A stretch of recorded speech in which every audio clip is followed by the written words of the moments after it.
Welcome to Notes from the Not There Yet, a podcast for those navigating life's messy middle.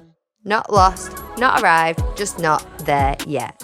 It's the real stories, real life, and relevant journeys that you can actually relate to. It's for the creatives, the seekers, the doers, and the dreamers. If you've ever asked yourself, is this it or what's next? Then this is the podcast for you. We don't have it all figured out yet, and that's the point. All right, let's dig in.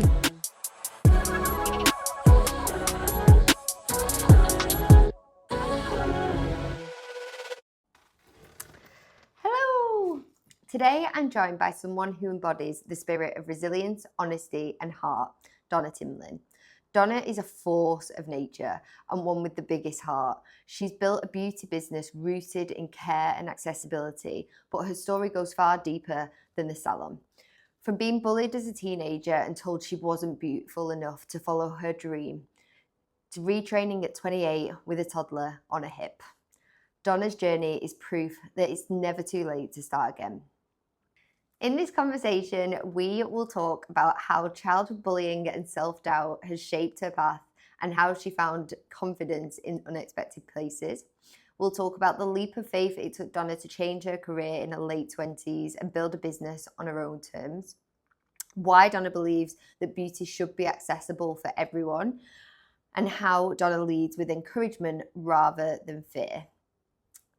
We'll talk about the role ADHD plays in Donna's creativity, energy, and variety, and the everyday joys and challenges of being a mum, a business owner, and as she calls it herself, her neuro-spiciness. This is a story about grit, growth, but it's also about kindness, belonging, and rewriting the narratives that once held us back. If you like this episode, please give us a follow or a share if you find value in it. We really appreciate you helping us connect with more people that will. You can find us at Not There Yet Project or notthereyetproject.co.uk. All right, let's dig in. Oh, no. Just like, and she's here now. She's I feel like this is going to be a great conversation. Yeah, I'm just like, da-da-da-da-da. I was actually early. Well done. Are we already going? Yeah. Oh. I'm just going to pretend that. No, well, we're 100% having that in. Welcome. Thank you. Oh, so good to have you here. Honestly, the conversation is going to be great. I just know it already. Right, serious for a second, Donna. So Donna, Yes, tell Beth. me a bit about your life right now. Paint me a picture of what you're doing day to day, how it looks. Busy. Obviously, so if I'm normally in work, I probably get maybe one day off a week. Yeah. Last week I got 3, which was... What a treat. No. Why did you treat yourself in such a way? I don't quite know what happened. Oh, delightful. You're like a new woman. I was just like, I didn't know what to do with myself, to be honest. It weren't planned. Reading, it was just very... It was just deep dive into your books. reading my smutty books. Yeah, we'll come on to that. Always. So yeah, I'm obviously either normally in the salon, which that's busy in itself. We do get quieter times, which they're coming up now. So I'll probably will get a few more quieter days. now, but then it'll speed up, won't it? Because December's ridiculous. Yeah. Like, especially, I was looking at it the other day, actually, seeing what I've got left, and I think it's from about the 15th, 16th, the way it's fell. So you'll get like a full week. Yeah. So it'll be just... Yeah, when I looked at it, I think I worked it out, it'll be about 9 days straight, so... And it is typically, your weeks are heavy in terms of being in a salon, because you do so many different things as well. You're not just kind of a specialist, albeit you are a specialist in skin. Yeah. You do so many different types of kind of beautician options, so you're so busy.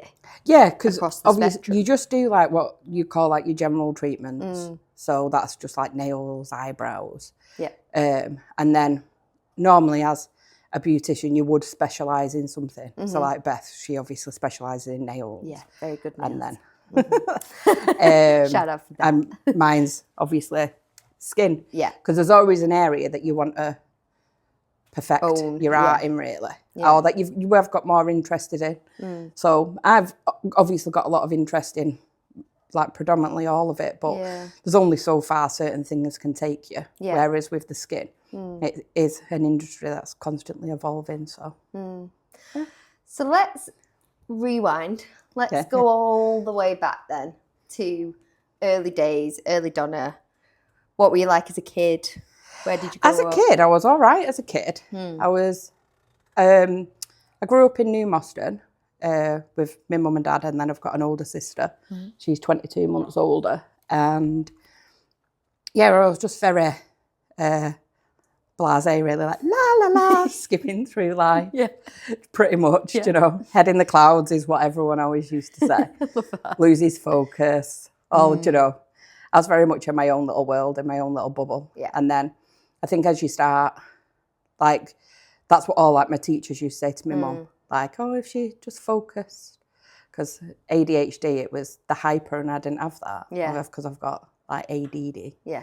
So it weren't ever picked up on then. No, because like, it now, wasn't, was it? Back then? Because it's only been probably about maybe 5 years since I found out. But that all comes into, like, obviously I have spoke to you previously about, like, my anxiety and panic attacks. And I do want to talk to you about that as well. But I'll pick up on that then. But like when I was little, I was just, everyone, you're like, happy-go-lucky. Just, well, you are as a kid, aren't you? Yeah, just kind of like plowing on through life. Like, I always wanted to be playing out, very social. And then it weren't really till in my teenage years, like when I went to secondary school. So my mum wanted me to go to a better school, but which was a bit further away. Like, you had to get a bus. But predominantly, like, my friends that I was friends with at primary school were all going to a local school. But my sister, she was very clever, so my mum wanted her to go to a better school and then for me to follow suit. So when I joined the secondary school, I didn't know. You didn't know anyone. Anybody. So you're out your comfort zone completely. And then because you're ADD as well, so that new environment probably knocked you even further as a result of that as well. Yeah, there was some kids from my school that went, but mainly, like, lads. So, like, one of my best friends, Gary, I went to school with him, but when you're younger, obviously, you wanted to hang around with the boys. Still does. But then, obviously, like, with me, I was, because you're never in, like, the same form with anyone you know and stuff, are you? So I had to make, like, new friends, which that was quite difficult because everybody already kind of knew so many people because they'd all come from school. So that was probably, like, my mum says now, it's one of her biggest regrets. Really? Like, that she putting you in that putting school? me in the school, Wow. Like, she likes to think that my life might have been a bit different if she would have let me go to the school I wanted to with my friends. That's so interesting. But, like, even you looking back on that now, would you have wanted to change it based on where you are now? No, I think a lot of it obviously was like a massive learning curve for me. And I think it has shaped me into who I am today as well. Like, would I ever want to relive it? God, no. No. Do you know, like... And that's, sorry, like just to come on to that point, so you were bullied at school and you went through quite a tough time at school. Yeah, it was horrendous. It wasn't physical, it was mental. And I am quite a strong and resilient person, but when you're just on your own as well, like, I had a few people, but only, I'd probably say when I got to, at the time, because this is how old I am, it was 4th and 5th year. What's that now? Year 10 and 11. That was, I had, like, maybe 2 mates. Do you know, and, like, was like a really teeny, like, tiny group. But I can think of loads of things that happened where, do you know, where you just go, oh. Like, definitely. It was just absolutely, like, it just knocked me and knocked me and knocked me. And the same with, like, the teachers, because, like, there's a few that I can think of that were really good, but the same because of my ADD. Like, my mind just, because of what was happening as well, I couldn't ever stay focused. And I was never interested in... And teachers weren't educated at that time either to understand or really know what that meant if a child was easily distracted. Like... loses naughty. focus. You're just naughty. It was constantly the same thing. Like if she knuckled down, if she focused. Yeah. But it's not a case that I was ever doing it on purpose. No. I just had no interest in it, or my mind would be on something else. Like I could see, like, do you know where you're looking over and you see someone plotting something, and I think, oh, when I walk out of here, I'm probably going to get an egg on my head or something. It's just like that's all I could ever focus on. Which is no surprise when you're going through that as well. Like you kind of essentially your teachers like needed almost to see and support that, but obviously they've got loads of other kids in the classroom, and like we say, they weren't educated in the right way at that time. I think it's really hard for teachers as well because obviously you've pretty much normally got about 30 kids per class, and if you've got like a few or even just like one with additional needs that you need to solely focus on, you might lose the attention of the rest of the class and stuff. Like now I know they have teaching assistants, but I think the whole education system needs a reboot in everything. It needs massive funding putting into it. Definitely. And then obviously additional support because there's so many training kids. As well. To help. I was doing training the other day actually on autism and ADHD, but in kids. I was saying there's been like a massive spike since COVID. So they've obviously got all this coming now. Yeah, which is great. Yeah, because there's so many of them which haven't been able to socialise and stuff. It's a massive, like how that's impacted kids. It has. Yeah, because and at multiple ages as well, right? Because even if you were kind of young, you know, a baby born in that time, you weren't socialising. But no matter what age, almost throughout your childhood, you weren't socialising for basically 2 years with anyone apart from your parents. Like it's going to have an impact on you. Yeah, well, you don't have the social skills or the cues, do you, to understand what's happening really in the world and things. But on the training they said there'll be a massive spike. But again, massive underfunding though. Like it was like when we were younger and in school, there's not. You don't have that support at all. And it's if you don't fit into that general bracket, unless it's a very, very good school, you just get left behind, you know, to basically fail. Yeah. So obviously you were at school, and in terms of like beauty, you had an interest from being at school, didn't you? Yeah, I did. I just always, I liked the thought of it, but it was never about... It was never about like how I looked. Like I was, to be honest, I used to be like a massive tomboy. Yeah. Like I weren't ever. I used to like beautifying other people, but I would never do it to myself. But I think that was more about drawing attention to myself. Yeah. So I didn't ever want to do that because of what you were going through. To make other people feel better, that's what it was always about, and it still is now. Like my sister always used to, if she was going out and stuff, she'd be like, "Oh, will you do my hair?" and do you know, we do my makeup. And I would, but I just won't go out. Yeah. Enjoy. You have fun. I want to sit in my room. Oh. I did go out. Yeah, I know you did. So obviously you had that interest there, but you didn't end up taking it up at that point. No, I didn't have the confidence to do it. Because again, from school, do you know, like, oh, what do you want to be? And I was like, oh, I really want to do beauty. Yeah. Oh, you have to be beautiful to be a beautician. Which is so horrible. Kids are just... Not teachers, that was kids, yeah. Imagine if it was the teachers. Brutal. Like what school did you go to? Yeah, like, where are you? Borstal.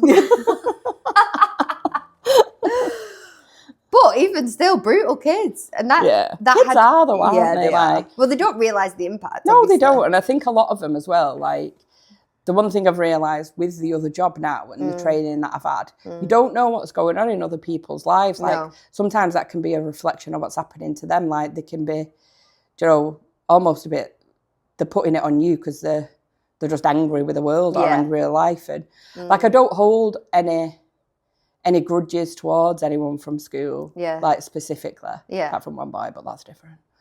He was really evil. But just the one. Just the one. Out of like 300 odd kids, I think, you know, he's pretty good. Yeah, I mean, still. Brutal. Brutal. We don't like him.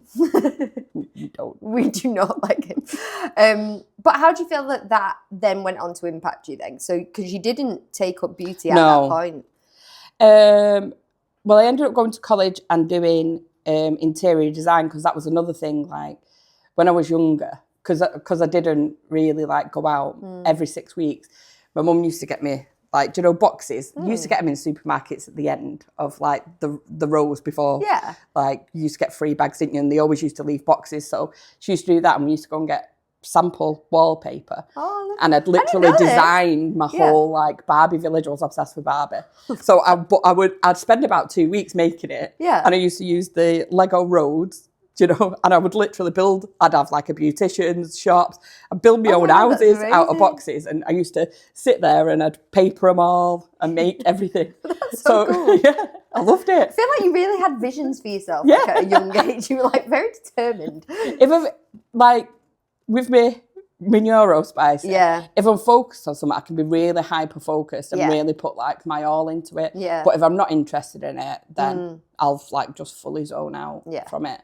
But yeah, like I love doing all things like that. You're very creative, aren't you? Like naturally. Yeah, and then that's what I ended up doing. So I went to college and I did the interior design. Well, it was a retail exhibition and interior design, but it just wasn't what I wanted to do. And then I finished the course. I did like the 2 years, and then everyone was going to like uni and different things, and I was like, I don't know what I'm going to do. So. Why do you feel like the course wasn't right, or like that? Because I didn't feel like I almost felt when I started it that you'd really get to like be involved and, you know, have your creative views taken, but it wasn't like that. Like, because we'd go to different places and you do like kind of competitions, but they'd literally tell you the full colour scheme that they wanted, glass that they wanted. You were just placing furniture. Yeah. Like you didn't have, like for me, I would have wanted full artistic control over the area and stuff, but it wasn't like that. And so straight away, like my interest just zoned out from it. So it's good really that you lasted the 2 years and you were able to actually finish. Because if you said, like if it doesn't grab you, then you find it difficult to like stay focused. Well, one of my friends from home, so it was basically me and her, we used to design these villages together. And she went, so I just kind of went with her. Right. But I think because like I knew somebody, it was all right. And then, to be honest, college was quite fun.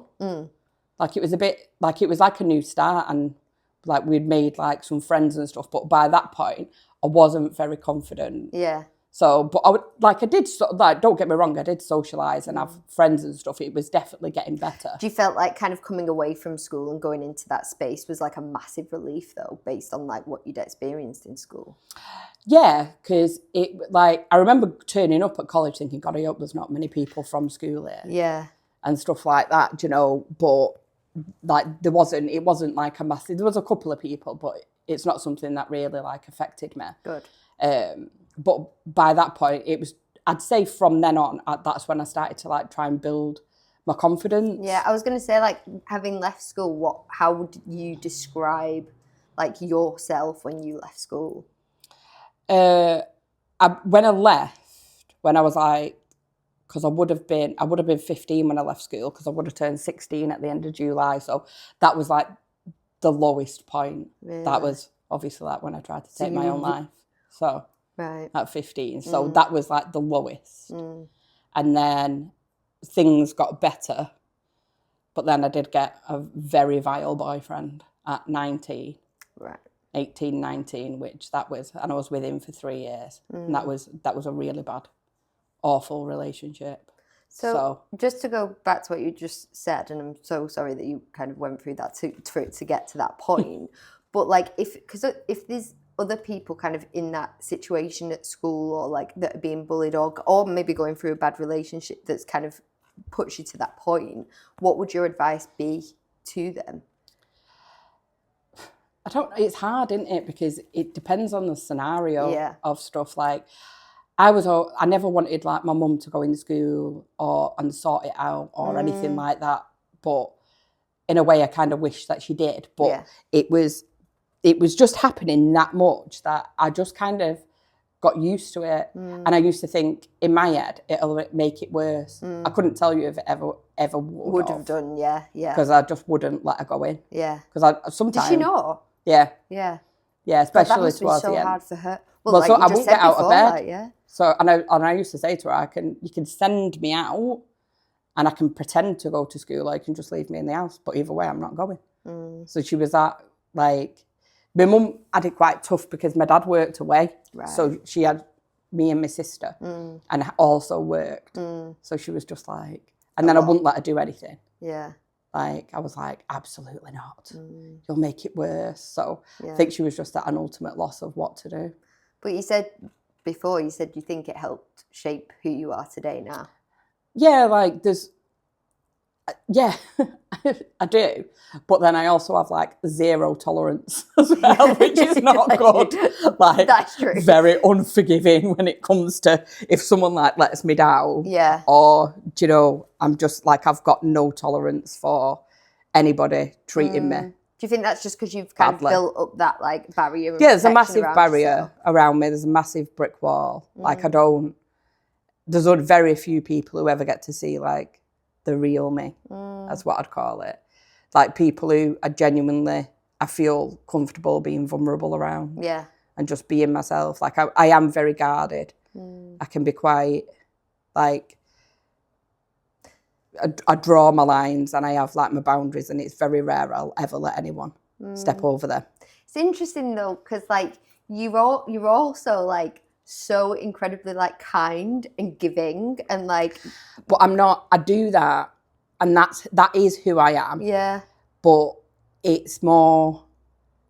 I'll do that for anybody, but I don't expect anything back, so I don't get let down. Yeah. So that's the difference. Yeah. With it, you know, like that is who I am. I'm very much. You don't want to get hurt. Yeah. So therefore, you don't. And I want to help everybody. Yeah. Like, if anybody's sad or like if they're struggling with anything, I give a lot to myself, to people like that, because I know how it feels, and that's what I always wanted. And someone who understands. But then sometimes you get people who do take the mick with that. Yeah. You know, so you give, and it ends up like. But my ex-boyfriend is a perfect example, because I give a lot to him and help support his mental health, but then I realised once that had ended how much it had actually drained me, because I wasn't getting anything back. So what went? No support back. So you finished college, you kind of in that relationship, and then coming out of college, you obviously weren't in the beauty sphere at this point, and you weren't interested in interior design anymore at this point. So what was the next step? I ended up working. My sister got me the job at the travel company. I worked at Morrison's for a bit. That was like my college-y part-time job. Yeah. And then I got the full-time job doing the travel. Yeah. That's actually where I met the boyfriend. There we go. And I did that till I was 26, 27. Yeah. But then that's where like I did meet like my people. I'm still like really good friends with now. They're like they've seen me at like my ultimate worst with the end of that awful relationship, and like helped me through it. I think that's why I'm so close to them, because I'd never really felt like I had that massive support network, but like with all them, I did, and it was just. Did you feel kind of like coming out of college and getting into that space that you were really starting to like find that confidence and find yourself again? I was definitely getting a lot better. Yeah. And then like starting that job, and I loved like the buzz around like the office. And to be honest, everyone was always dead nice in there as well, because like it was just masses. Like there could be like hundreds of people that worked there, but you always like kind of knew everyone. But you pretty much did shifts with the same people, and you'd be on like the same team and stuff like that. So it was. But yeah, there was all, and I think especially because you were selling holidays, it's like it were a rubbish thing to sell. So everyone was always like, because you'd be taking nice phone calls, everyone wanting to book an holiday. Yeah, everyone's like, really happy, I need to renew my car insurance. Just like, I really want to go to the Maldives. Oh my God. Oh my God, that sounds amazing. Take me. I'm savage. Just sit there booking my own holidays. I was like, that sounds amazing. I'm coming. Donna, why are you here? Sorry. But like you say, so that you're able to kind of find your people in that space, and they like helped you kind of gain that confidence. And then during that role as well, you ended up becoming pregnant. And you had wonderful Ethan, who's now 18. Oh my God, just turned. Yeah. How was that feeling? You're like, oh my God, I've got an 18-year-old. So I've basically got like an adult. Yeah, you do. Oh, you have an adult. Scary. But you fell pregnant and then you got made redundant. Yeah, so I found out I was pregnant, I think it was January, February. And then I got made redundant. The whole office, everyone did. The office closed in the July. How did that feel? Oh, we weren't a pleasant time. No, terrifying. I remember saying to my mum actually, because I was losing my hair, and it's like just because of stress. No, because like pregnancy. Yeah. And I remember like my gums were like they can go a bit weak. Yeah. So I said I'm going to end up a jobless, toothless, bald, single mum. Like I was just like, what is going on with my life? What is happening? Yeah, I was just like, I'm like. She was like, it won't be that bad. I was like, I was just like, how has this even happened? Bless your mum. She's just like, I just wanted to. I was like, a year ago, I was in Mexico. Now I'm going to be a bald, toothless, jobless mother, single mother. Oh, interesting times. Yeah, deep breaths. But you were pregnant. You did have Ethan. And that's when you kind of started to actually look at your career again and go, what do I want to do now? Yeah, so I got my mat. Sorry. I'm backing up. You just imagine me. I just look like a moomin, wouldn't I? But, remember that? Yeah. Cute little things. Yeah. But back in the room. Me now. I asked you about being toothless. Yeah, that's all I can remember now. No, about you. Knock me off again. You've fuck's it. Starting to look at your career again. Yeah, there you go. Yes, so obviously I got made redundant and got my redundancy my MAP package in one. Yeah, because you've been because normally you get like a monthly like pay, wouldn't you? But because obviously the office and stuff was closed and it all come in like one. So I just basically chilled really for a year. Yeah, I think it was about a year because he was. Yeah, I had him in September and he was 10 months when he went back to nursery. Where I got like another job, and then I was probably only a couple of months, and the same thing happened, like redundancy again. Yeah, and then obviously I ended up like it was my dad then who said to me, "Look, why don't you go back to college?" Because I was actually doing a degree in travel, tourism, and business management. And I was 2 years into my degree when I found out I was pregnant. Yeah.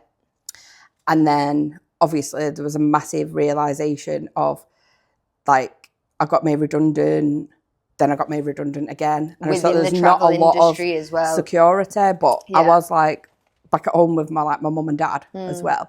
So it's not like I had a mortgage or anything, which was a good thing. Yeah. Because they wanted to like help me and that with Ethan. And then it was my dad who just said, like, why don't you go back to college? I was like, to do what? And he was like, why don't you go and do beauty? Like, you've always wanted to do it. Yeah. I was like, oh, I can't. He was like, why? And I was just like, So even then, like it was still. Well, I told you, didn't I? Like, I remember, I mean, I don't wear loads of makeup anyway, but I remember like really trying to, like, I wanted my hair, everything to be perfect for when you go and enroll. Yeah. And I was literally sweating, like thinking they're just going to be like, no. Because still then I had that in my head, like, you've got to be beautiful to be a beautician. So I was like, I've got to look pristine. And I just walked in and so I just looked at me because there's like 3 of them. It was like a X Factor judging panel. I was like, oh. You wait for the like button. And they just looked at me. She was like, what course is it, love? And I was like, level 2 beauty. And she was like, no problem, what's your name? I was like, sorry. Yeah, like, I think I could have gone in my pyjamas. Like, they literally wouldn't have cared. Yeah. I was almost like in a cocktail dress or something. I would have looked, do you know, like something you would go out in, like, or to a wedding. It was like little suit and a jacket and everything. Oh, my gosh, you're just like, I will do this. Yeah, I was like, you could do this, you could do this. How did it feel though when she said that? Other than like, for fuck's sake. But like... Basically, that's what I was thinking. I was just like, well, I really like dramatised that in my own head. Drag this out a bit. Like, what on earth? Like, why was it that easy? And my dad was just like, I told you. But how amazing though, at like 28 and with a little one and kind of this dream that you've really had since you were little to be able to be like, actually, I'm going to do this. Like, were you like, once that day was over and you got out of your outfit, were you just like, oh my God, this is happening? Yeah, and like I loved college as well. I absolutely loved it because there was some really good people. I made some like really nice friends, like because there were some older people there as well. It weren't, because at first I thought I might just be with a load of school leavers. And there was younger people, but then there was people who were older as well. So it was nice. Like there was like a big mix of people. And all my tutors were really good as well. It was all like. Yeah, you said there was one, weren't there, that was like, what was she called? Jackie. She was like firm. Oh, very firm, yeah, but Jackie. But you felt like you learned a lot she was from lovely. her, yeah, definitely. Like, she wouldn't have, like, she, like, the one thing that I loved about college was that she was there to teach. Yeah. You know, there was no bullshit. Yeah. Like, if you were messing about, like, you were out, she was, like, you're doing this for your career. Yeah. Like, if you don't want to be here, go. Yeah. Which you need sometimes, don't you? You need that, like, and then, honesty. But because I was interested in it, like, I was, like, really studious, you know. Which was just amazing for me. But you've kind of continued that, haven't you? Like with your skincare and like how you've then gone on to develop. Like you've really had that like focus on it ever since. Yeah, like that part actually wasn't Jackie. It was one of my tutors called Nicola. She was really big into skincare. Right. And like I remember her teaching me about like the acid mantle scale, and she was saying like stuff that, do you know what people advertise? I won't name any brands. Yeah, don't do. Yeah, exactly. So, and I remember like doing some with soap where it was saying it was like moisturising. Yeah. And it was like nearly sheer alkaline. And it was like, whoa. And it just fascinated me. And the fact that like they don't lie about what's on products as such, but they'll neglect to tell you that several other 1,000 ingredients that are in it will completely cancel out what the actual like, say, value retinol of it. and stuff, but then they'll sell it for like a price of like 50 quid. Yeah. And it just massive. I just loved it. Yeah. And then I think the more I looked into it, skin, like with boys and girls, but it's a massive, massive confidence knocker for some people, whether it be acne, pigmentation, aging, do you know, because people can start premature aging and stuff, and like they're not happy. I mean, obviously there is things like Botox and different things like that people can do, but that's not for the younger people, is it? Like, that is for like people who are a bit older who need that additional help. It's not for like your 21-year-olds to start having. No, but like for me, like even, you know, like how we got to know each other was through me having like a really bad skin issue at 32. I'd never had spots. I'd never had anything like that. I was really lucky. Like, and then at 32, all of a sudden it was like, hi, like I had really bad acne, and I came to you and you massively supported me. You like sat me down with my paper and I had on my thing and like, huge telling you what to buy. Yeah, I was like, what do I do? But I was in like such a bad situation. You like believe you how say, many people like, don't know how to wash the face? Yeah, I mean, I'd never done it. That's the thing. It's like 32. I'm like, so what do I do now? Okay. Wash it twice. Yeah. What? But just to come back, so like with you know, as I say, you're 28, like in terms of giving advice to people that like maybe are a bit older, like you weren't old at 28 to talk, but like you're a bit older and like looking to completely retrain, what would your advice be to them people? Like, how did you feel at that moment and like what did you take from it? I'd just massively do it because, I mean, you're only here once, aren't you? And that's the one thing that I do. Like, I'd never let anything stop me now doing anything that I wanted to do. If I wanted to try something, I would. Like, I genuinely, like, in my line of work as well, I love, like, learning, like, new treatments, anything like that.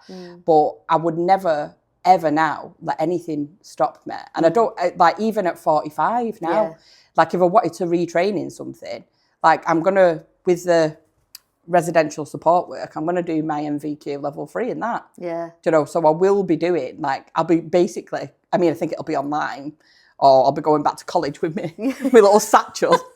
And you're clearly, girl loves college. Gotta be done. So I would never, like, even now I am retraining in. In another area, well, getting a qualification in something else. Do you know, because, like, well, why shouldn't you? Like, if you've got an interest in it, why not? Yeah, exactly. Life's too short, like you said. It really is, like, and I think because of what I got, like, I don't regret not doing the beauty from school as such, because of, like, the friendship groups and the life experiences I got. Like, working in travel was amazing. Like, I've been to so many places for, like, free or next to nothing and got to experience, like, gone to places that I never would have normally have gone to and stuff, like, and that, like, travel massively helped. Like, that must have helped you with your confidence as well, though. Yeah, it did. Like, I hated flying, and like now, I mean, I wouldn't say it was my favourite thing, but it doesn't bother me as such. Like, turbulence and stuff, I always thought like the plane was going to crash, but when you was in that and it was like, no, sorry, you know, off you go into Florida and stuff, I was just like, most people, I'd be like, what? Most people are like, oh, I'm really jealous. I was like, no. No. I'm on a plane for like 9 hours. What? Do you know? My partner Rob's like that. But, like, what I got to experience was just amazing. So I don't regret it. And then I think, and you, because and you I met knew, your friendship group. Yeah, exactly. Well. And I think at 28 as well, because I knew that like, this was something I'd always kept my interest. Like, and it was the only thing I think that I've ever done, like, study-wise, that I've really super duper focused on. And I remember, like, thinking, oh, I can actually do this. And like, and as you say, like, you've kept investing in it as well. You've kept, like, progressing yourself. But, like, obviously, at work, I offer, like, free skin consultations to share that knowledge, because there's so many different things that people don't understand about the skin, and like products like that'll be counteracting each other. The amount of people I speak to now, because skincare has just gone like madness, and it like with all TikToks in. But people are like, oh, I'm using like something to dry my skin out, but then I'm using like an oil, and I'm just like, your skin's like, but my skin's never been this bad. I'm like, because it's screaming at you. You're telling it to do about 12 different things. Like, pick one problem. Like, do you know? Focus. But that is, I feel like that's like such a thing that you like focus on, is like helping people. Like I say, like you helped me, like you sat me down for free. You didn't charge me anything for that, but you sat me down and you just walked me through it and helped me understand a bit more about my own skin. And like you say, you give free consultations and you're making it like accessible in a time when actually there's a lot of noise out there and a lot of not correct education, would you say? Like these, massively not. There's people, you can just go on your phone, can't you, and be like, oh, so I just bought this skincare and look, it's done this to my skin, and people will take that as verbatim. Yeah, they do, but without looking into the fact of why they might have these issues as well. Or like, you've got Sandra, who works in Asda, who also sells a brand that people buy, who's got no training whatsoever in it, and that just blows my mind. And they host these like parties and stuff, and I just like, the woman works like as whatever, she's got no training whatsoever in skincare. Why are you buying that? Like, that does blow my mind. But again, it's all a big massive sales pitch with it all.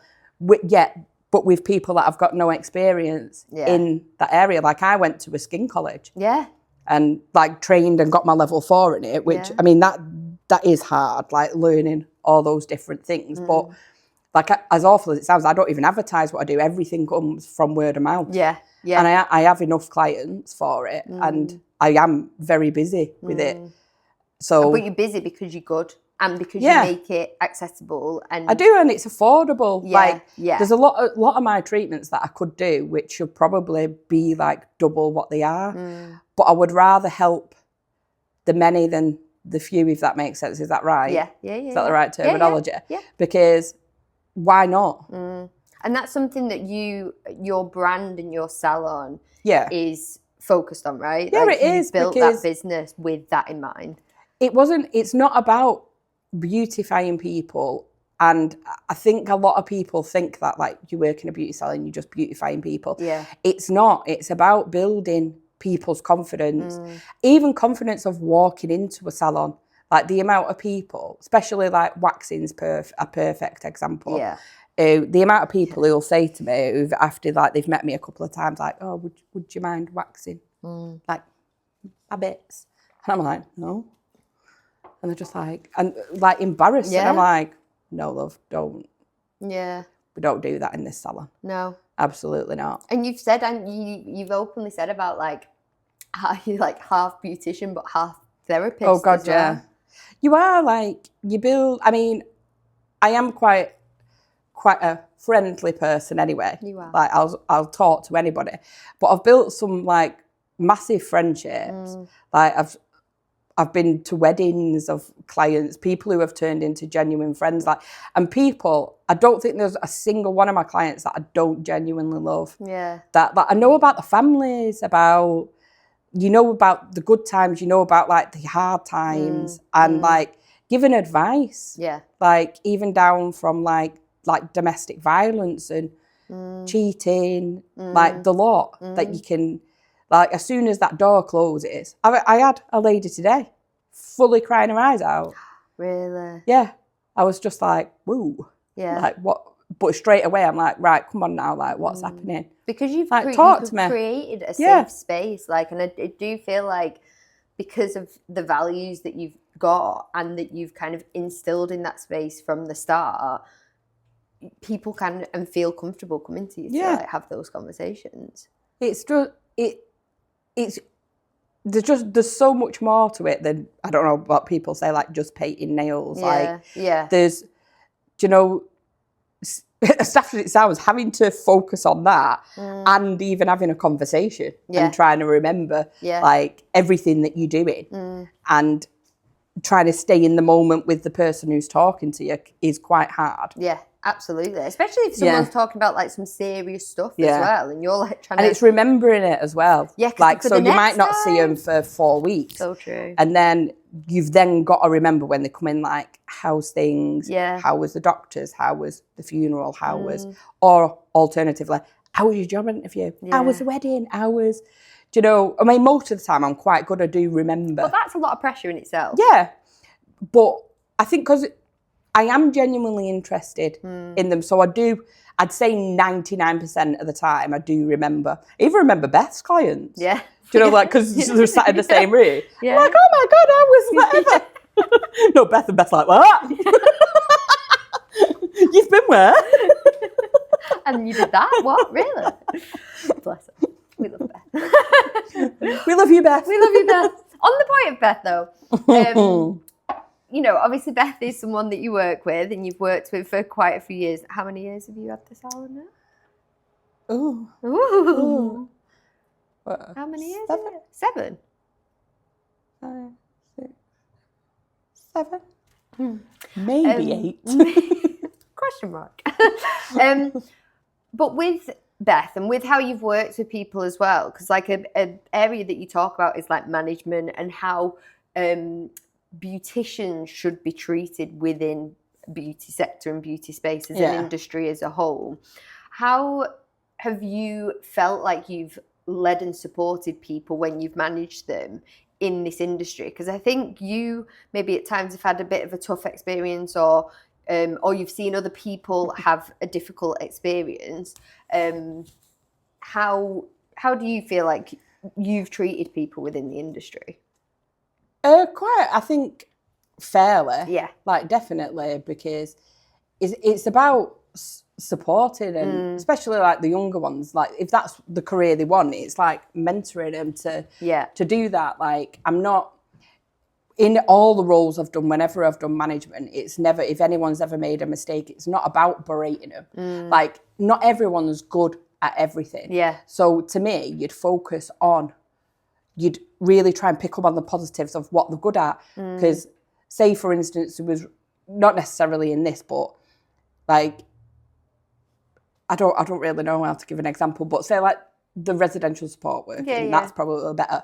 Say like you're really, really good with the kids, but you're not very good on admin. Yeah. Then you'd focus that, like their positives on that, and then obviously offer like additional training for the things that they're not good at, rather than berate them like, why aren't you doing this or why aren't you doing that? Yeah, because it's not going to get anyone anywhere in that sense. Exactly. So it's about picking up on people's like skills really and what they are good at and focusing on that. Yeah. And nurturing that so that definitely. They can further develop. And people do make mistakes, but you learn from your mistakes. Yeah. So it's not about putting them off doing the job as such, is it? You know, like, remember me telling you about like the girl who'd waxed the eyebrow off? Yeah. Like, if she wouldn't have been dealt with, I think, in a nice manner, like, I don't think she ever would have waxed eyebrows again. Yeah. And those things can really impact you, especially as you're learning, or if you're young in your industry or sector. Like, actually being berated at that point can have a massive impact on how you then further develop yourself.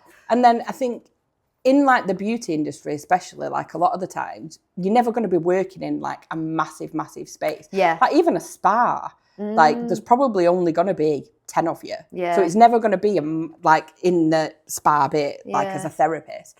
There's, it's quite a close-knit community, really. So you need to have those relationships, and you need to have that, like you need to have each other's backs, really. Yeah. And to build a very good like system like that, then you need to have a strong manager, and you need to have somebody who's going to support the staff as well. So you want them to come into work, you want them to do better. Yeah. You want them to be happy, because otherwise they're not going to have that feeling. I mean, you spend half your life, don't you, in work? Yeah. So you've got to enjoy what you do. Yeah. Like 1,000%. Yeah. Because if you don't, then you're going to be miserable. Yeah. Literally. And it's just about earning money, isn't it? Whereas I want to enjoy what I actually do. Yeah. If like, everyone's got to work, haven't they? Apart from if you've like won the lottery or something. Or you're really rich family and stuff. You know, we're not all that. I think I'd be bored though. Yeah, I would. I don't think, even if I got rich, I don't think I could like just do nothing. Yeah, like I'm not the type of person, I can't just like lie in bed all day. No. Like as a one-off, it's all right. Yeah. But like that would drive my mind mental. Yeah. I have to get up. I'd have to be doing something. Yeah. On that point, so you said, nice little segue. You describe yourself as neuro-spicy, which I love. And you mentioned earlier, so you only got diagnosed with ADD 5 years ago? Yeah, 4 or 5 years. 4 or 5 years ago. When you got that diagnosis, were you like, oh, it makes sense? Yeah, it was. I was actually on an ADD burnout at the time. Right. I was having like severe panic attacks. I was burnt out from work, a lot of stress, because obviously it had been COVID, trying to rebuild the business. My mum had cancer. It was like, there was just so much going on. Yeah. And I think she'd been through a treatment, and we've got like the all clear and stuff. And I think that when that happened, my brain, like my whole body just went, boom. Yeah. Like, that's over. Yeah. Like, it was like adrenaline. And then once we got that, I was just like, oh. Like shut down. Yeah. Yeah. And I was really, really struggling. And I went to the doctors, and they was just like, oh, standard, like, you've got depression, I'll give you antidepressants. And I was like, it's not. No, I've not. Yeah. Like, I know I've not. I'm not sad. Yeah. Do you know, I'm not. I've had depression, and this isn't what this is. And I looked into it more and more, and I was just like, and it was my mum actually, she'd seen, it was something like The Forgotten Girls. It was an article in the Express that she'd seen, and it was about women in the 40s who had really, really struggled throughout their life in school and stuff, and it turned out we was like, I forgot it was this ADD, like we didn't have the hyper. Yeah. And she was like have a read of this, but it actually does sound a lot like you. Wow. So I looked into it more and more, and I was just like, yeah, I got that, like literally. Yeah. And then when I read like what the burnout was, I thought, that's what's happening to me right now. Wow. So then I'd gone back to the doctors.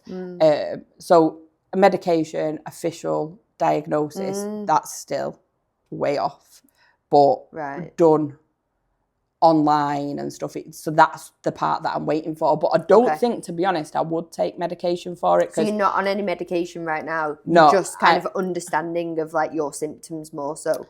So do you feel like you manage them a bit better? Yeah, I know when I'm getting bad. Yeah. And I know that I need to take a break. So I've been trying to develop a very good work-life balance. Which is but hard. Then took on another in your job. I was just going to say, which is hard in your industry, and then you take on another job, which is a very, very heavy role. Yeah. Well done. But that's what it was. A friend who does recruitment for him asked me, because one of the young children just needs strong females. And that's what she said to me. She said, you're the strongest female I know. Yeah. I'd really like you to apply for this job. Yeah. You can just do one shift a week, which is 24 hours. And I was like, but again, I was like, and then she kept ringing me. She's like, have you thought about it? And I was like, yeah, I've thought about it. I don't know. Yeah. Like, just to be clear, I'm busy. just so it's clear, what's that role? Residential support worker. Yeah. So it's looking after children. Which is, and it's There's just one. There's two children, but in separate homes. So obviously, pretty much the most vulnerable kids. Yeah. So I was a bit like, oh, don't know. And then obviously I decided to, I was like, right. So I actually went and met one of them, which that was interesting. Which made me laugh more than anything, to be honest. Yeah. I was just like, and I could just see, I just thought, I want to help. Need help. But that's and again, that's you it. just So being that away. person that you just want to help and give and support someone. So half the time I end up doing, this week I'm doing 2 shifts. Yeah. But I should be doing 1 a week. But you're saying you can catch it better now. You can catch when you get into that point of burnout, and you can catch yourself when you're massively. I do. But for me, I think a lot of people, there's been people who've had, that I know loads of people now who are my age, even boys that have had the diagnosis. And I've really kind of struggled. But for me, it was like an epiphany. Yeah. I was just like, oh my God, my brain just makes so much more sense now. And I was like... Do you feel like that? I think we joked about it, but it's like your superpower now. And you can I don't look at it as a bad thing. If I know where to, obviously, I'll detach myself if I need to from friends, from life, from everything. Yeah. If I need to. The additional work is also a work if I want to. If I say, I can't work, then I don't work. I'm not contracted. Yeah. So that's a good thing. I am in control of it. Yeah. So if I need to have a break, I can do. And the same with the beauty. If I want a day off, if I want a week off, bang, bang, bang, I'll just book all my own time out. So true. So I think being self-employed gives me, I feel like I've got so much more control over my own life. But in the same sense, I've burnt myself out so many times, because I feel like I've got a responsibility to my clients. I couldn't just bugger off for a month, because it's just hello. Yeah. People have events and stuff, don't they? Yeah. So I struggle taking time off. Yeah. Especially if it was really random. So a lot of the time it's just little weekends here and there. Yeah. As opposed to full weeks. But you do take you do take some holidays, don't you? Do try and do you kind of consciously think, I'm going to book this day out, I'm going to have these days so that I give myself that break and that time? Yeah, definitely. Like I'll try and plan my breaks and stuff. Like this, I was like last year, this year. So like this year, like I've been away a few times, like with family. I've been away for weekends. I've actually had 2 full weeks away as well. Well, a week each time. So I went to Spain and I went down to Devon as well. So that was, as long as it's planned. Yeah. Do you know? But letting people down like that last minute, you no, I couldn't do that. Yeah. Like I don't think I've had a day off sick in 15 years. No, which is incredible. Yeah. So in terms I've been sick, but I've still been in work. But in terms of like what you've learned about yourself now with your neurospiciness, what like do you have any tactics, any routines, anything like, you know, any recommendations for someone who's maybe recently got diagnosed or thinks potentially that they could have ADD or ADHD? Like, do you have any like recommendations that you'd give? I think, like, obviously you've just got to really understand yourself and don't judge yourself for it either. Like some of the choices you might make and stuff like that. Yeah. But like plan your time. It's very, very hard if, like, especially if you're a procrastinator, if you're suffering with that, because you'll just put stuff off. Yeah. You'll put jobs off, cleaning, like everything, do you know? But then accept help. Like, I've got a cleaner. Yeah. Do you know, it's the best thing I ever did, because when I took on this other job, I was really, really struggling with that, and it bothers me. That I'm like that. My environment is such a... it does. It impacts my mental health. It impacts mine as well. Yeah. Like, if it's messy, my head feels messy. Yeah. But then... Exactly the same. But then after time, you'll just sit in it. You're just like, messy. Literally today, this morning, I was like, it's stressing me out because our house is just a bit of a mess at the minute, and it's because we're both busy. Like, we've got so much going on. But like, I'm literally like this morning, like trying to like clean the kitchen just so that my brain just goes, oh, it's okay for a minute. Well, I'll do that, but I'll go in the kitchen and be like, right, let's get the washing out. So I've done this literally before I come here. I hung half of it out. Yeah. The rest of it's still there. Then I started on the dryer. Then I made a drink, and then I was like, oh, I've not finished the washing. Oh, I've got to go. I was just like, I was just like, oh my God.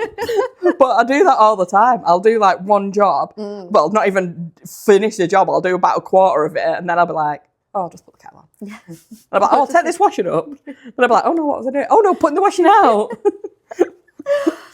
Yeah. I get it. But yeah, it's just understanding yourself, I think. And accepting yourself. Yeah, definitely. Well. And there's so many people with it. But then if something's bothering you, then you've got to change it, because it's never, ever going to change. Unless you do something about it. Yeah. Like, it is difficult, and it is a difficult thing to live with. But it's something that, for me, I wanted to, like, the positives of it that you can have. Yeah. I focus on them. So, like, as I say, like the bad stuff. Yeah. Things that I'd struggle with. So being busy in the cleaning. I just got a cleaner. Yeah. Do you know? Yeah. I was just like... You helped yourself with that. Yeah, because I wanted, like... I love going to, like, Pilates. Like, that's, like, my... I think we'll probably pick up on that in a bit, but that's, like, how I ground myself and stuff. But then I try and take that time for me. But then being really busy, like, I'd almost be like, well, I can't do that now because I've got to clean. Yes, then you do. Yeah. Not that. Yeah, exactly. That's good though, like to like identify those things that maybe you struggle with and go, how can I get support to help with this?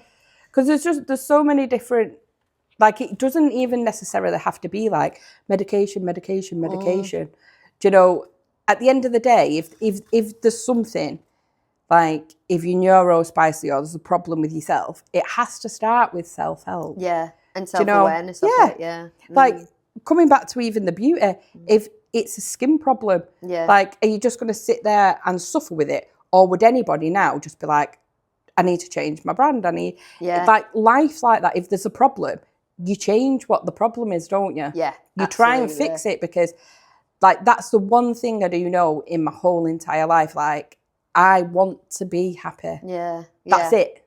Not rich, not just happy and loved. That's all I want in my whole entire life. Like, that brings me, like, so much joy. And giving love to people, that's just, that's what makes me happy. Lovely. Perfect. Another segue, thank you.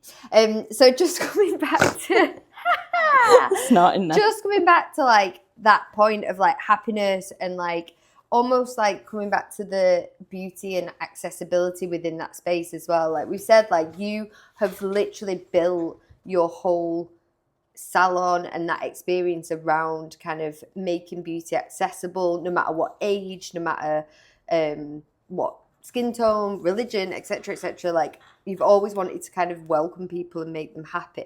Why has that been like so important for you, like from the start? I think because,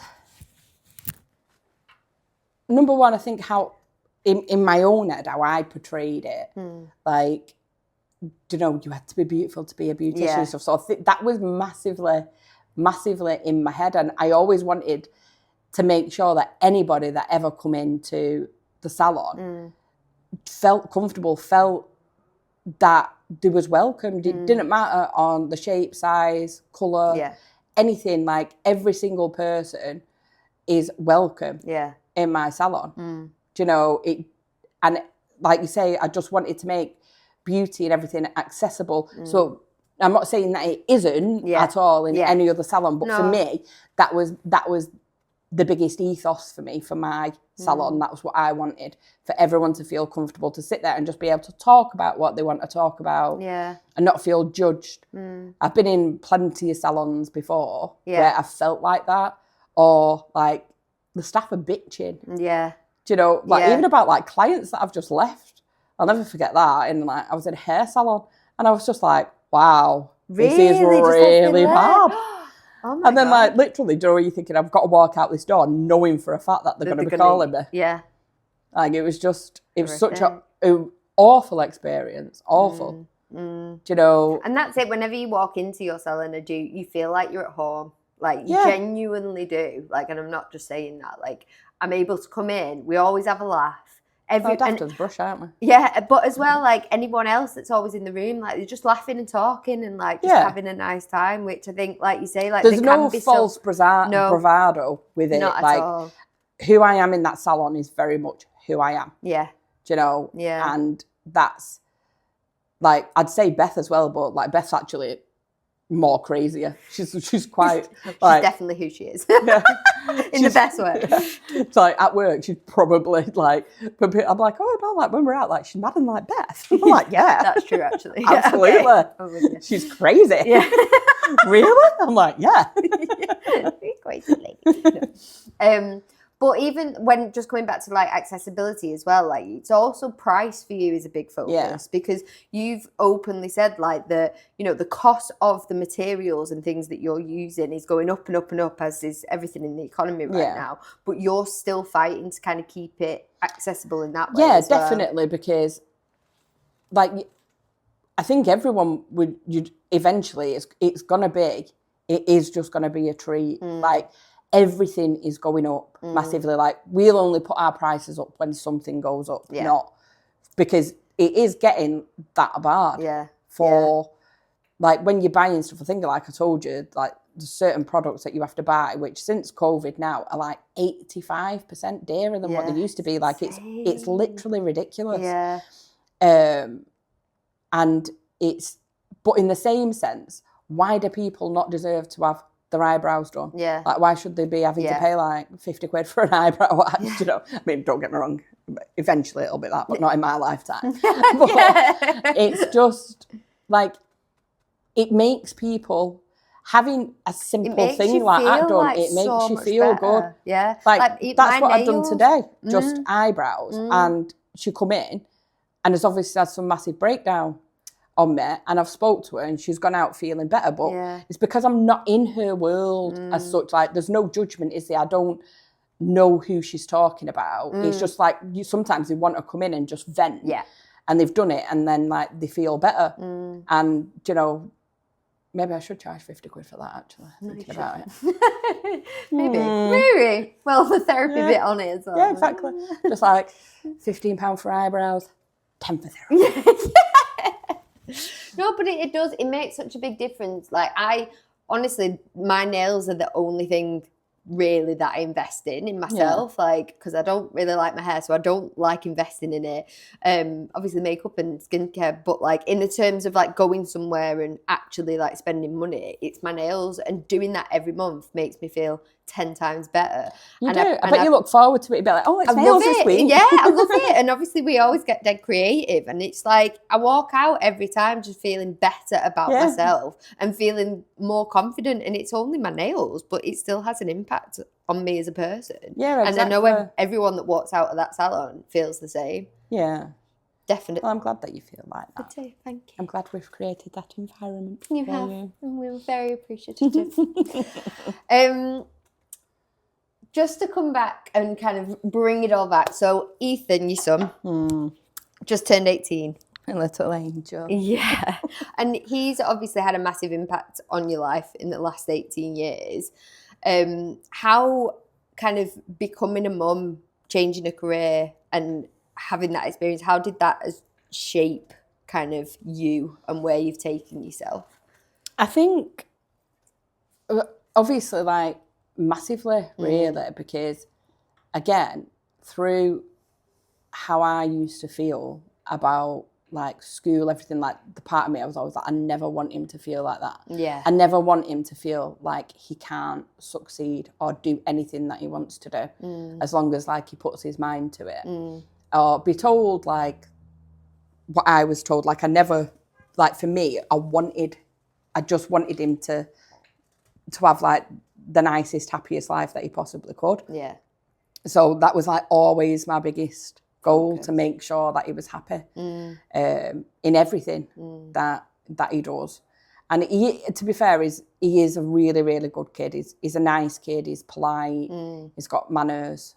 Like, even his girlfriend, she actually thanked me for raising such a respectful young man on his birthday.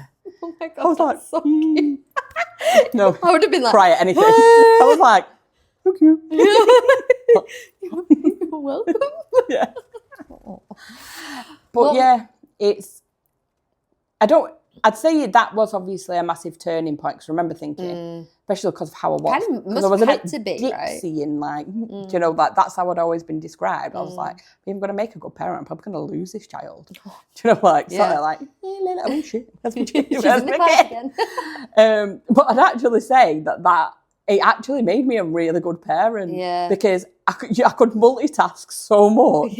Like, I was just like, this is actually something I'm really good at, being a parent. Because I'm like cooking tea, changing a nappy, washing hands, we're doing this. Because my brain, like, I'm here, I'm everywhere, I can do this. I was literally amazing. Yeah. Then that comes from the son, though, because he said that. Yeah. Like, he said, you was always just great. Yeah, no, he just said, like, I'm a fantastic mother. Aww. What did he say? I was respectful and reasonable with my requests. Do you know, like, be home at 12, whatever. Yeah. Type of thing. Yeah. So do you feel like because of like almost what you went through as a child, like that made it so that you knew how you wanted to raise like your own? I mean, I had a lovely childhood. Like, my mum and dad are together still now. Do you know, like, I've very much felt loved. Yeah. And I've always felt like they're really, really supportive. My mum and dad. Like, my mum and dad are great. My sister is. Like, my sister's like, well, she's the oldest. They always say, like, the oldest sister's like the family manager. That's like, she's just so bossy. Just bosses me about all the time. But she's like my second mum. Like my sister's amazing. Like, she's done a lot for me. My sister. So you had a good foundation to build. Yeah, massively. Like, I felt like when we were younger, we used to argue like cat and dog, you know, teenagers, both hormonal at the same time, drove my mother mad. That's so true.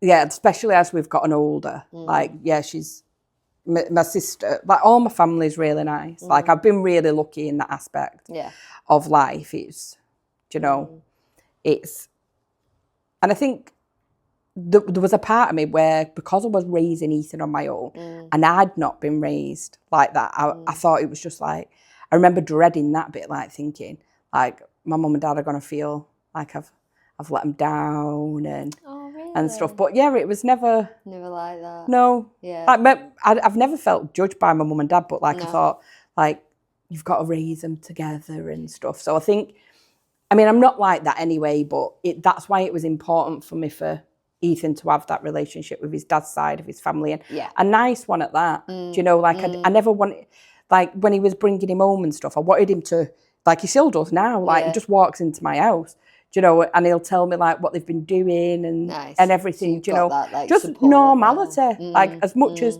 because you're co-parenting with this person, aren't you? Yeah, absolutely. And, but then the same like with his family. So over the years, I've developed like a really good relationship with all of them. Like I have a lovely relationship with his dad because it's not about me or him, it's about Ethan. Yeah. Do you know, and we both want what's best for Ethan. So in that aspect, you just work together, don't you? Yeah, absolutely. And like the same with his family. But even like when I was at college and I was like really struggling, his family would help me out loads with, do you know, like his mum's forever like buying stuff. Oh, bless you. Do you know? She's like, she's the cutest. Yeah. Absolute doll. Like, do you know, I'll be like, oh, really like them. Then I remember saying, oh, really like you. Earmuffs, Ugg earmuffs. No, she's got a key to my house and I come over, there's a pair of, she bought me some Ugg earmuffs. Oh my God, what a legend. Yeah. She's just like, oh, I've just had some. I was just like, oh my God, I love this woman. She's just she's so that's thoughtful. Good though. And like you say, like you've been able to raise Ethan and he's a great kid and he's obviously very respected by his girlfriend, which is great. Yeah. If he was to listen to this conversation, what would you like want him to know, or what advice would you almost give him now, kind of looking back? Well, he saved me. Oh. He did. Like he gave me purpose. Do you know? It was and ultimate love, like that. The love I have for him and the love that you receive back is, and it's not that. Well, I'd never felt it before. Like, you love your mum and dad and stuff like that, but like something you've created is just, like even now, like when he's out and stuff, I think, oh, it's all right. Do you know? I can't help it. Yeah, cool. But yeah, he was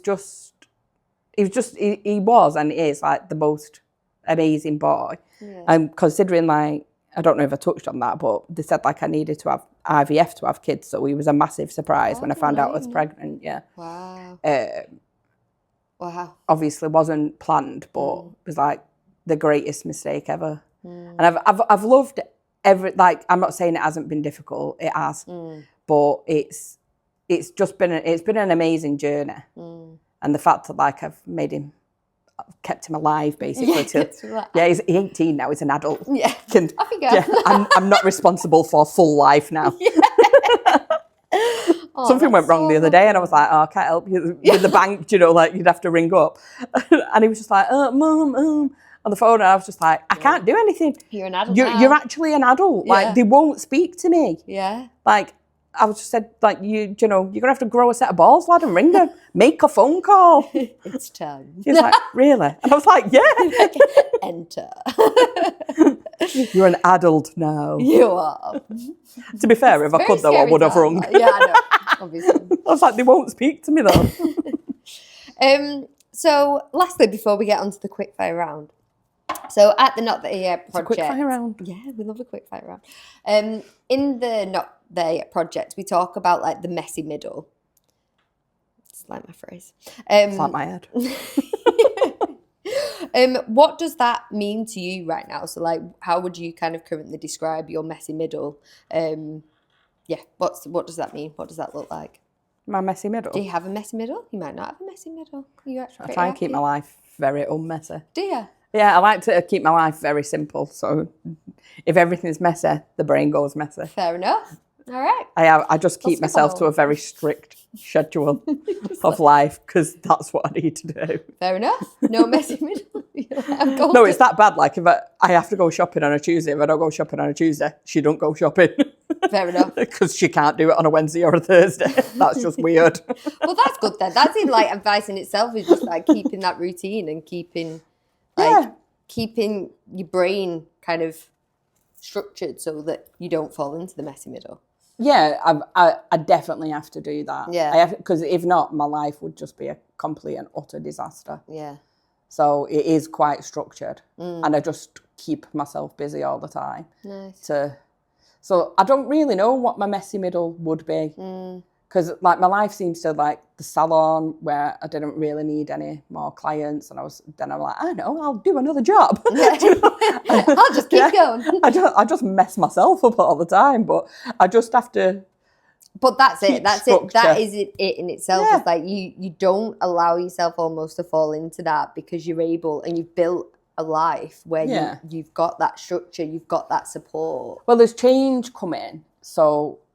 There's quite a lot that I'm gonna have to sort out, like when Beth leaves, to obviously work from home. Yeah. So I'm already putting stuff into place for that, like stuff that I need to buy and things. So basically when it happens, I'm not like,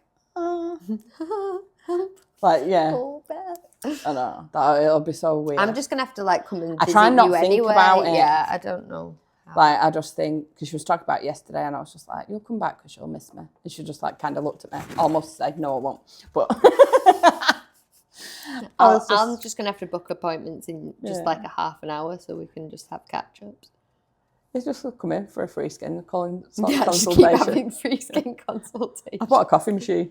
Oh, amazing. That's not coming out till she's left, though, because she'll just abuse it. Yeah, absolutely. She'll be like, have you got any of them iced coffee pods? Not for you. Not for you.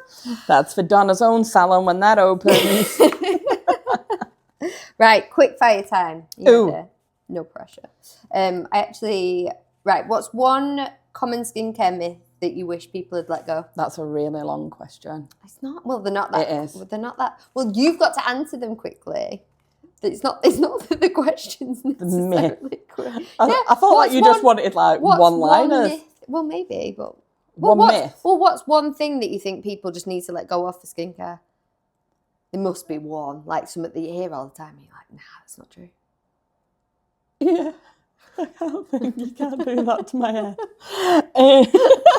Next. I'm joking. No, well, there's loads, isn't there? Baby wipes, love that. There you go. Do you know, just like, I can't begin to tell you how many people don't wash the face.